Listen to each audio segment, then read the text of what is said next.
Right, let's go off again on a virtual trip. I'll do a hidey-hi for Mrs. Sutton. I apologise if you don't like hidey-hi. I'm doing it for Mrs. Sutton and for people who remember it like me. Today, another coastal county on the south coast again. So we're roughly here and we're going to head more or less due south from Cambridgeshire.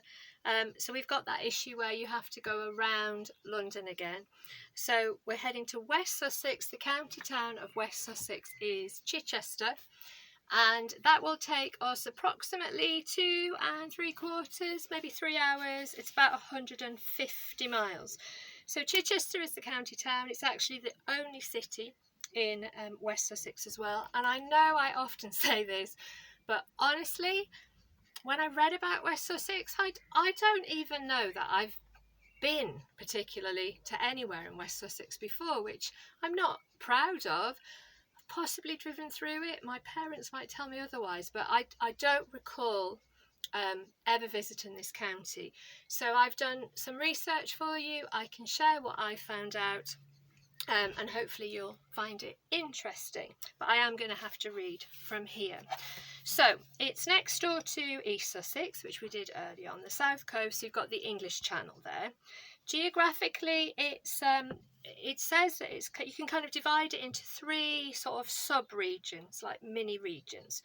So in the southwest of the county, it's very fertile, so that's good soil, and it's densely populated. That means loads of people live there, so that's the kind of coastal plain, so nearer the coast. To the north of this, you have the rolling chalk hills, so you've got the South Downs again. Remember, we've talked about those before in other counties. And then beyond this, you've got something called the Sussex Weald, which I'm reliably informed is well wooded, so more like a woodland area. So I've gone for some places and facts, all a bit random, normal Cloughton randomness. So Chichester, the county town, hasn't always been known as Chichester. So in Roman times, it was the regional capital, and it was known as, get ready for this, Novio Magus Reginorum.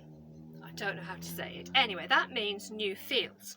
However, when the Romans left Britain and the Anglo-Saxons invaded, in Saxon times it was renamed. So it was renamed to something called Cissa, C-I-S-S-A, Cissa Cester.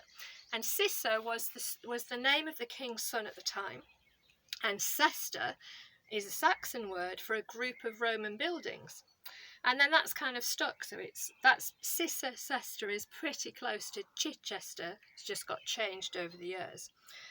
Worthing is in West Sussex on the south coast. It's a large seaside town that started off as a small mackerel fishing hamlet. And Worthing has a pier, which I'm going to tell you a little bit about the pier.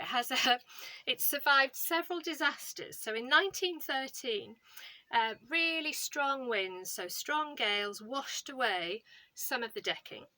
Then in 1933, a fire destroyed the South Pavilion. And then in 1940, which was during the Second World War, a hole was blown into the pier's decking deliberately to stop it being a landing point for an enemy attack coming across the English Channel. But each time that it's been damaged, the pier thankfully has always been repaired. Arundel Castle is in West Sussex. That looks like a really cool place to visit. It's a restored medieval castle and a stately home. I found loads of pictures and information about a pastime that's very popular in West Sussex. So that's kite surfing, and apparently that's because it's ideally suited to the windy beaches that you get there on that part of the south coast. And a final place name thing again. So there's a place in a town in West Sussex called Horsham, which is spelled Horsham. And that place was the first historical record of the place Horsham was a long time ago, in AD 947. But there are a couple of theories about the origins of the name. So some people think it may mean horse home, so Horsham, horse home, because during the medieval times that town had a past for selling horses. It was somewhere people came to buy and sell horses.